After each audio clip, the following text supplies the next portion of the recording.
Is your face and eyes swollen and puffy, or do you know someone who has a swollen face or puffy eyes? This is going to be so easy to fix.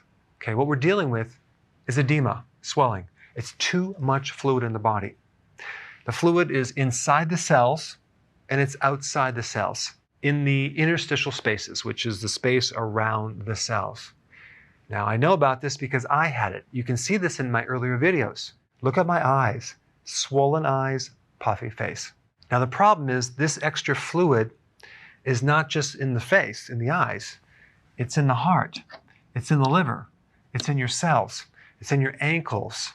You could press into the ankle and leaves a little indentation. That's called pitting edema. Sometimes in the lower legs, you could see it gives a shiny appearance where the skin is just bulging out, okay? And then you lose the hair on the bottom of your lower legs.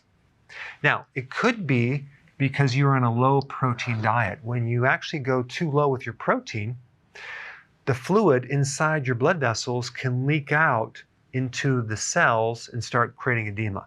But this is usually not the problem, so I'm not going to really talk about it. Now, there's two main types of edema, idiopathic, okay, and pathogenic.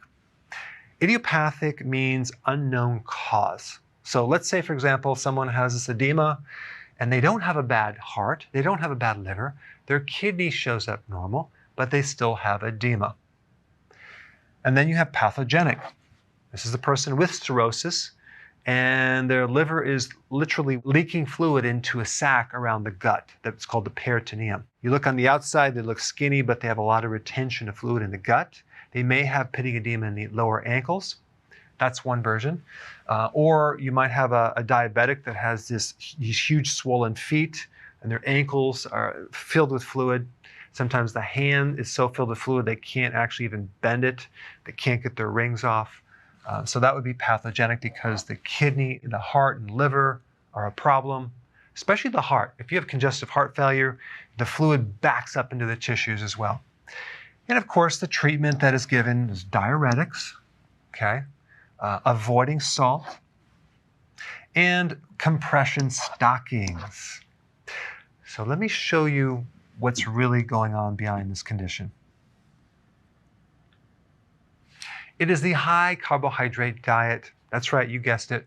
The average American consumes between 250 to 400 grams of carbohydrates. And I'm not talking about vegetable carbohydrates, I'm talking about refined grains and sugar. Each gram of carbohydrate holds 3 grams of water.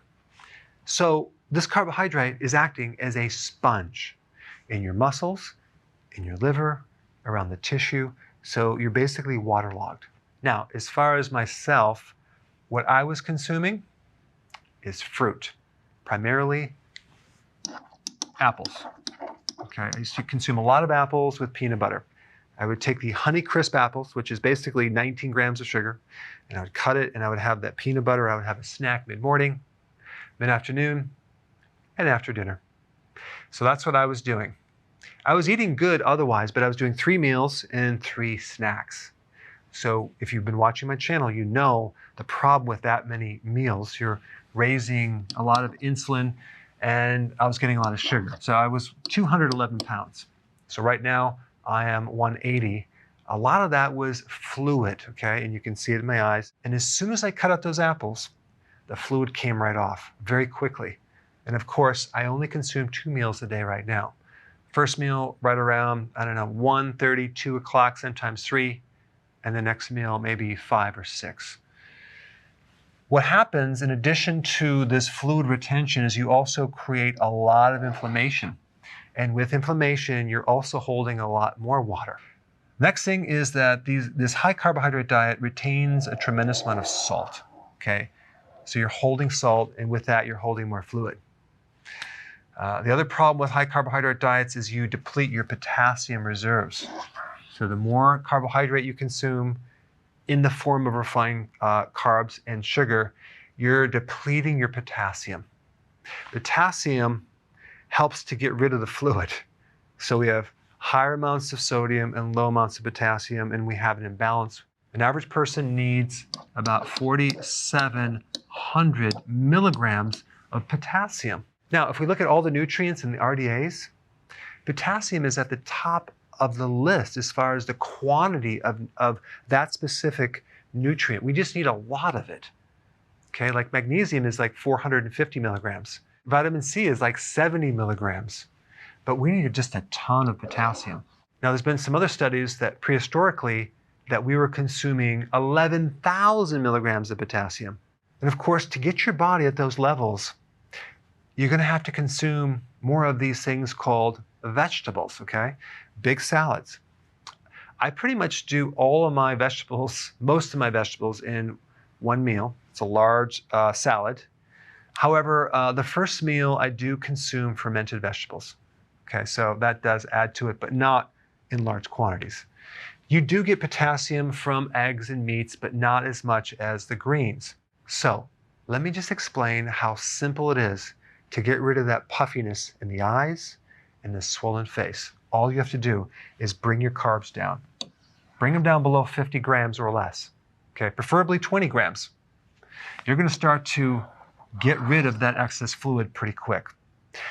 But in addition to that, also increase your potassium foods, larger amounts of vegetables. These two simple things right here will get rid of the swollen eyes and the puffy face really fast. Thanks for watching. Hey, if you're liking this content, please subscribe now, and I will actually keep you updated on future videos.